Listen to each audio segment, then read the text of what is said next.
right at the beginning, we'd always had the idea that Prison Architect would suit tablets very well, a top-down 2D game where you're drawing out your world.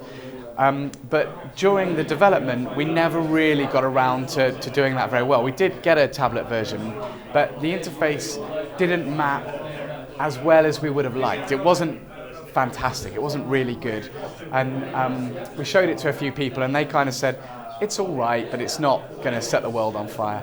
And that's when we started thinking, well, we're not tablet experts, right? And we don't want to be tablet experts. So I wonder if we can find somebody to work with who can help us bring that expertise to the project and help us with the publishing side of it as well, because we didn't want to do just a sort of fire and forget, put it out there on tablet and that's the end of it. We wanted to see what happens, update it, all those extra functions. And we looked at Paradox, they were interested in the project. We looked at the sorts of games that Paradox pushed out and thought there's a crossover between Paradox fans and Prison Architect fans. There has to be, right? They're hardcore strategy gamers, and that was really the basis for us that made us think, let's work with Paradox on this.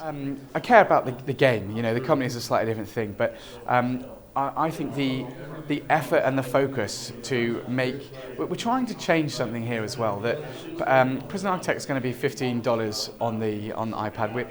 You might be able to sort of pick and choose the content, but it's going to be quite a high price point.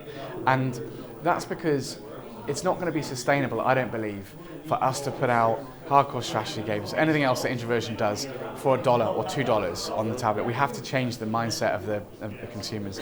And I think that Paradox have got the bulk and the product catalogue to do that. You know, to say if you want to play some of these hardcore games, you're going to have to pay a little bit more, because it's no cheaper for us to put it onto the tablet. You know, it costs more. And so if you want to play these games on tablet, which we think is cool, you know, we think it's brilliant that you can play Prison Architect on a flight for 12 hours. You know, that's amazing. But there is a cost associated with that. Right?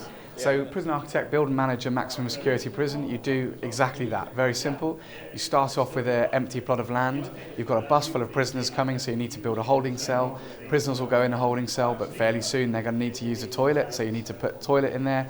Electricity to turn the lights on, then you're going to need a canteen. There's more prisoners coming, so you're going to need to transfer them to a cell block that you're going to have to build.